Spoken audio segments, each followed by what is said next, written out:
رب اشرح لی صدری ویسر لی امری واحلل عقدۃ من لسانی یفقہوا قولی۔ بسم اللہ الرحمن الرحیم۔ وَلَقَدْ البتہ تحقیق آتینا عطا کی ہم نے موسیٰ کو کتاب فاختلف پس اختلاف کیا گیا فیہ اس میں، وَلَوْ اور اگر لا کلمۃ نہ ہوتی ایک بات سبقت جو پہلے گزر گئی تھی من ربک تیرے رب کی یا تیرے رب کی طرف سے، لقضی البتہ فیصلہ کیا جاتا بینہم ان کے درمیان، وانہم اور بے شک وہ لفی البتہ بیچ میں شک کے منہ اس سے مریب کیا ہیں، اس میں شک و شبے میں پڑے ہوئے ہیں، پکے یعنی قوی شک میں پڑے ہوئے ہیں۔ بے شک ہم نے موسیٰ علیہ السلام کو کتاب دی، پھر اس میں اختلاف کیا گیا۔ اگر پہلے ہی آپ کے رب کی بات حقیقت سچ نہ ہو گئی ہوتی تو یقیناً ان کا فیصلہ کر دیا جاتا، انہیں تو اس میں سخت شبہ ہے۔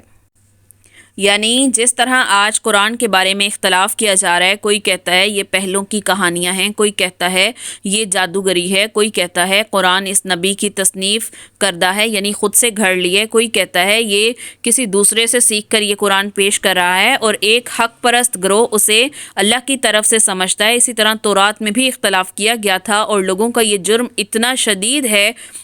جس پر انہیں فوری طور پر ہلاک کیا جا سکتا تھا، مگر اللہ تعالیٰ نے حجت تمام کر دی، لوگوں کی آزمائش کے لیے ایک مدت مقرر رکھی ہے، اس لیے فوری طور پر نہ قوم موسیٰ ہلاک کی گئی تھی اور نہ آپ کی قوم کو ہلاک کیا جائے گا۔ ان کے انکار کے باوجود اس کتاب میں ایسے بصیرت افروز دلائل موجود ہیں جنہوں نے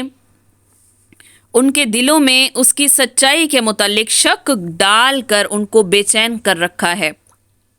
وَإِنَّ اور بے شک كُلًّا لَمَّا ہر ایک کو جب وقت آیا، لَيُوَفِّيَنَّهُمْ پورا دے گا ان کو ربک تیرا رب اعمالہم ان کے اعمال، انہ بے شک وہ بما ساتھ اس کے جو یعملون وہ عمل کرتے ہیں، خبیر وہ خبردار ہے۔ یقیناً ان میں سے ہر ایک جب ان کے روبرو جائے گا تو آپ کا رب ان کے اعمال کا پورا بدلہ دے گا، بے شک وہ جو کر رہے ہیں ان سب سے وہ باخبر ہے۔ فاستقم پس سیدھا رہ، پس استقامت رکھ، کما جس طرح امرت حکم کیا گیا ہے تجھے، ومن تاب اور جس نے توبہ کی، معک تیرے ساتھ، ولا تطغوا اور نہ تم سرکشی کرو، انہ بے شک وہ بما تعملون جو تم عمل کرتے ہو بصیر وہ دیکھ رہا ہے۔ تو آپ جمے رہیے، استقامت رکھیے جیسا کہ آپ کو حکم دیا گیا ہے، اور وہ لوگ بھی جو آپ کے ساتھ توبہ کر چکے ہیں، خبردار تم حد سے نہ بڑھنا، اللہ تمہارے تمام اعمال کا دیکھنے والا ہے۔ یعنی آپ صلی اللہ علیہ وسلم خود بھی اور آپ صلی اللہ علیہ وسلم کی اتباع کرنے والے بھی مخالفین کی باتوں کی قطعاً پرواہ نہ کریں اور اللہ کے حکم بجا لانے کے لیے مضبوطی سے ڈٹ جائیں، اور اس کی قائم کردہ حدود کا پورا خیال رکھیں، اس سے تجاوز نہ کریں، اس لیے کہ اللہ تعالیٰ تمہارے ایک ایک فرد سے، تمہارے تمام اعمال سے پوری طرح خبردار ہے۔ وَلَا تَرْكَنُوا اور مت جھکو إِلَى الَّذِينَ ان لوگوں کی طرف ظلموا جو ظلم کرتے ہیں، فَتَمَسَّكُمْ پس لگے گی تم کو نارو آگ، مس کرے گی، چھوئے گی، پہنچے گی تمہیں یا لگے گی تمہیں آگ، وَمَا لَكُمْ اور نہیں تمہارے لیے من دون اللہ اللہ کے علاوہ من اولیاء کوئی دوست، ثم پھر لا تنصرون تم نہیں مدد کیے جاؤ گے۔ دیکھو ظالموں کی طرف ہرگز نہ جھکنا، ورنہ تمہیں بھی دوزخ کی آگ لگ جائے گی، اور اللہ کے سوا تمہارا مددگار نہ کھڑا ہو سکے گا اور نہ تم مدد دیے جاؤ گے۔ تو پہلی آیت میں ہدایت جو تھی وہ ایجابی قسم کی تھی، اب اس آیت میں سلبی قسم کی ہے، یہ بھی ایمان کا تقاضا ہے، یعنی اپنے مخالفوں اور اسلام کے دشمنوں سے دین کی باتوں میں کسی بات پر لچک پیدا نہ کرنا، نہ ان سے سمجھوتا کرنا، نہ ہی ان میں سے کسی کو دوست بنانا۔ اگر ان میں سے تم لوگوں نے یعنی یہ جو کام بتائے ہیں، ان کاموں میں سے کوئی بھی کام کیا تو وہ تمہیں لے ڈوبیں گے، اس صورت میں تم اللہ کی گرفت سے نہیں بچ سکو گے، اور نہ ہی اللہ کے سوا کوئی دوسری طاقت تمہاری کوئی مدد کر سکے گی۔ وَأَقِمِ الصَّلَاةَ اور قائم کر نماز کو، طرفَيِ النَّهَارِ دونوں طرف دن کے، وَزُلَفًا اور کتنی ساعتیں، من اللیل رات سے، اور رات کی چند پہلی ساعت میں نماز پڑھا کرو، ان الحسنات بے شک نیکیاں، یذہبن گدھے بنا لے جاتی ہیں سیئات برائی کو، ذالک یہ ذکر یہ نصیحت ہے، للذاکرین نصیحت پکڑنے والوں کے لیے، نصیحت لینے والوں کے لیے۔ دن کے اطراف سے مراد صبح اور مغرب کی نماز ہے، اور کچھ رات گئے سے عشاء کی نماز مراد ہے۔ تو اس آیت سے 3 نمازیں ثابت ہوئیں، اور اگر مکمل آداب کے ساتھ ادا کی جائے تو انسان کے چھوٹے چھوٹے گناہ خود بخود معاف ہو جاتے ہیں، جیسے کہ حدیث سے بھی ملتا ہے کہ سیدنا ابن مسعود رضی اللہ عنہ فرماتے ہیں کہ کسی شخص نے ایک انصاری عورت کا بوسہ لے لیا، پھر آپ صلی اللہ علیہ وسلم کے پاس آ کر اپنا گناہ بیان کیا تو یہ اس وقت آیت نازل ہوئی۔ یہ آیت سننے کے بعد اس شخص نے آپ صلی اللہ علیہ وسلم سے پوچھا، کیا یہ نماز سے صغیرہ گناہوں کا معاف ہو جانا خاص میرے لیے ہے؟ تو آپ صلی اللہ علیہ وسلم نے فرمایا، نہیں، بلکہ میری امت سے جو بھی ایسا کرے گا ان سب کے لیے ہے۔ اسی طرح ایک اور حدیث ہے، سیدنا حذیفہ رضی اللہ عنہ فرماتے ہیں، آپ صلی اللہ علیہ وسلم نے فرمایا، آدمی کی آزمائش اس کی بیوی، اس کے مال، اس کی اولاد اور اس کے پڑوسی میں ہوتی ہے۔ نماز، روزہ، صدقہ، امر بالمعروف، نہی عن المنکر ان کا کفارہ بن جاتے ہیں۔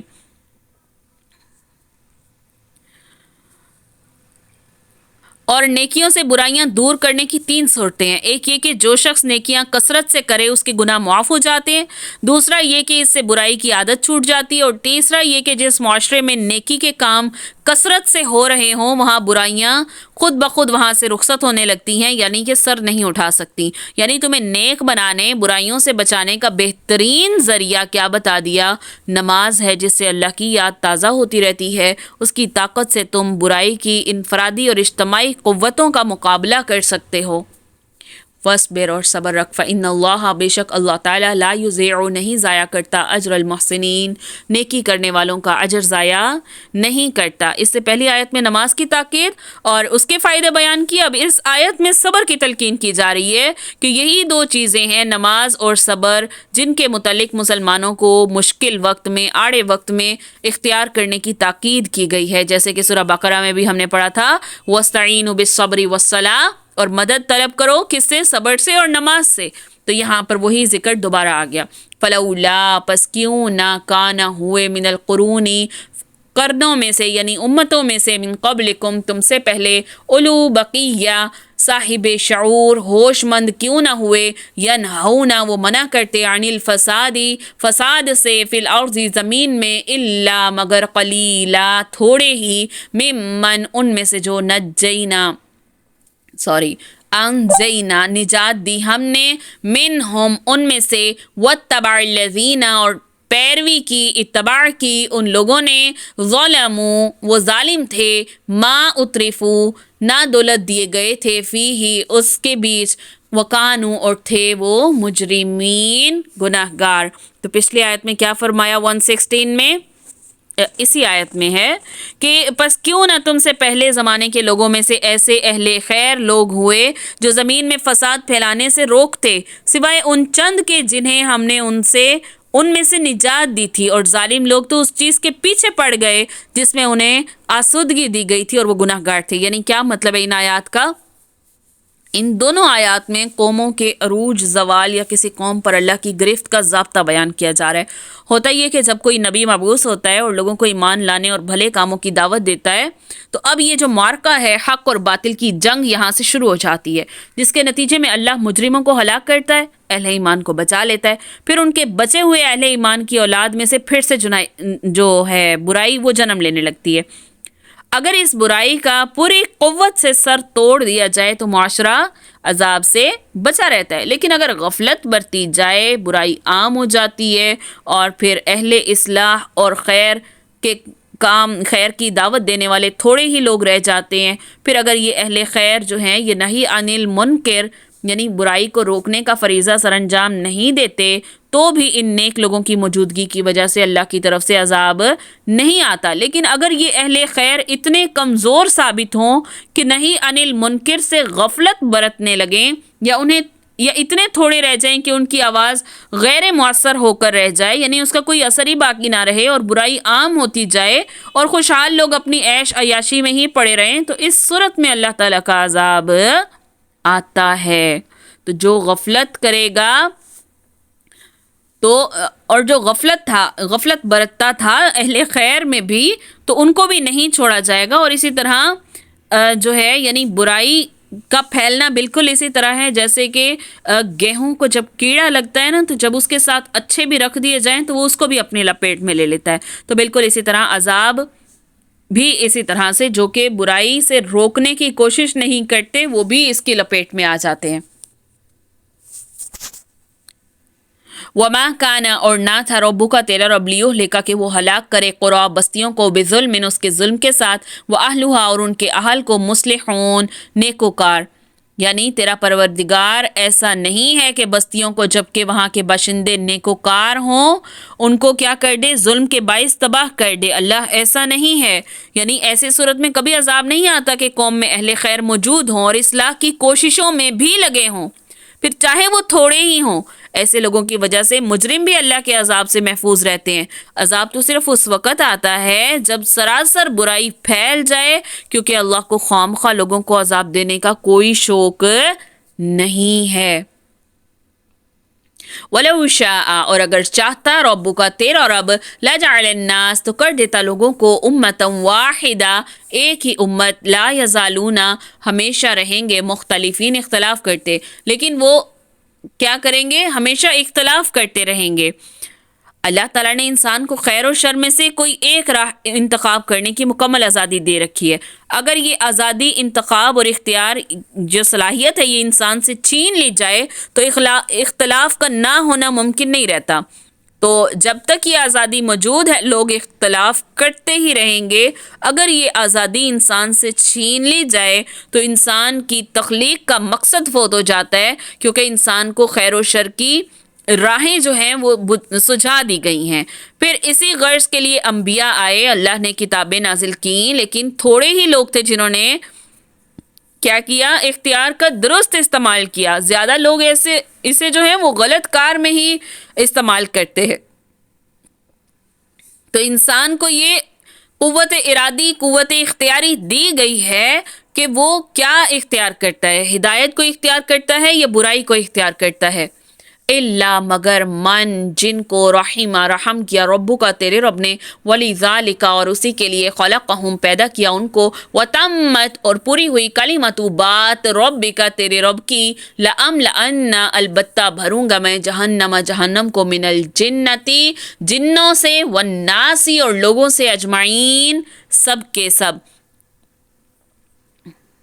تو کیا فرمایا کہ مگر جن پر تمہارا پروردگار رحم کرے، اور اسی کے لیے اس نے ان کو پیدا کیا ہے، آزمائش کے لیے پیدا کیا ہے. تو ایک جماعت ایسی ہے کہ جو کیا کرتی ہے، برائی پر ڈٹی رہتی ہے، پھر ان میں سے کوئی حق کے راہی نکل آتے ہیں. تو اب اللہ تعالیٰ جس پر چاہے وہ رحم کرے، اور اسی کے لیے ان کو پیدا کیا گیا. اور تمہارے پروردگار کا قول پورا ہو گیا کہ میں دوزخ کو جنوں سے اور انسانوں سب سے بھر دوں گا. وَكُلًّا اور ہر چیز کو، نقص بیان کرتے ہیں ہم، علیکا آپ کے اوپر، من انبائی خبروں سے، رسولی پیغمبروں کی، ما نثبت اس کو جو ثابت کرتے ہیں، بھی اس کے ساتھ، فؤادک تیرے دل کو، ہم تمہارے دل کو قائم رکھتے ہیں. اے پیغمبر، اے محمد صلی اللہ علیہ وسلم، اور پیغمبروں کے وہ سب حالات جو ہم تم سے بیان کرتے ہیں، ان سے ہم تمہارے دل کو قائم رکھتے ہیں. وَجَاءَكَ اور آیا ہے تیرے پاس، فی هَذِهِ الْحَقِّ اس کے حق میں سے، وَمَوْعِظَةٌ اور نصیحت ہے، وَذِكْرَىٰ اور یاد دلانا ہے، لِلْمُؤْمِنِينَ ایمان والوں کو. اور ان واقعات میں تمہارے پاس حق پہنچ گیا، اور یہ مومنوں کے لیے نصیحت ہے اور عبرت ہے. وقل اور کہہ دو، للذین ان لوگوں کے لیے، لا یؤمنون جو نہیں مان لاتے، اعملوا عمل کرو، علی مکانتکم اپنی جگہ کے اوپر، انا عاملون بے شک ہم بھی عمل کرنے والے ہیں، وانتظروا اور منتظر رہو، انا منتظرون اور بے شک ہم بھی منتظر ہیں. وللہ اور اللہ کے لیے ہے، غیب السماوات غیب آسمانوں کا، والارض اور زمین کا، والیہ اور اسی کی طرف، یرجع الامر پھیرا جائے گا سارے کام کو، کلہ سارے کا سارا، فاعبدہ پس اس کی عبادت کرو، وتوکل اور توکل کرو، علیہ اس پر، وما ربک اور نہیں ہے تیرا رب، بغافل غافل، اما اس سے جو تعملون تم عمل کرتے ہو، تمہارا رب اس سے غافل نہیں ہے.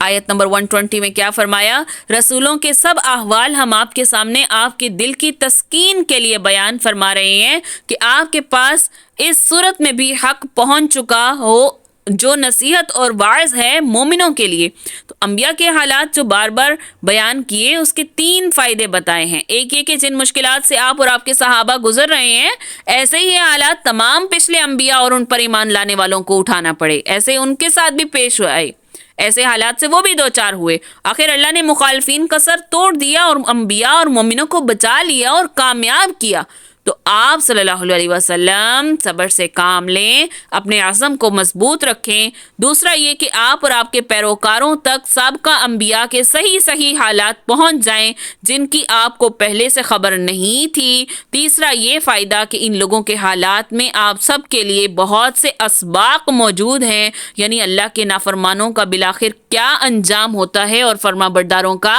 کیا انجام ہوتا ہے۔ ایمان نہ لانے والوں سے کہہ دیں کہ تم اپنے طور پر عمل کیے جاؤ، ہم اپنے عمل میں مشغول ہیں، تم بھی انتظار کرو، ہم بھی منتظر ہیں۔ یعنی آپ پورے عزم سے استقلال کے ساتھ اللہ کی وحی کی پیروی کرتے جائیں اور اپنے سرکش اور ہٹ دھرم مخالفوں سے صاف صاف کہہ دیں کہ تم اپنے طریقے پر کام کرتے جاؤ، ہم اپنے طریقے پر عمل کر رہے ہیں اور اللہ تمہارے اعمال کو بھی دیکھ رہا ہے، ہمارے اعمال کو بھی دیکھ رہا ہے۔ تو جو فریق جیسے انجام کا اہل ہوگا، اللہ ویسے ہی انجام سے اسے 2 4 کرے گا، کیونکہ تمام تر مخلوقات اس کے قبضہ قدرت میں ہیں اور ہر ایک کو اس کے اعمال کے مطابق جزا و سزا دینے کی پوری قدرت رکھتا ہے۔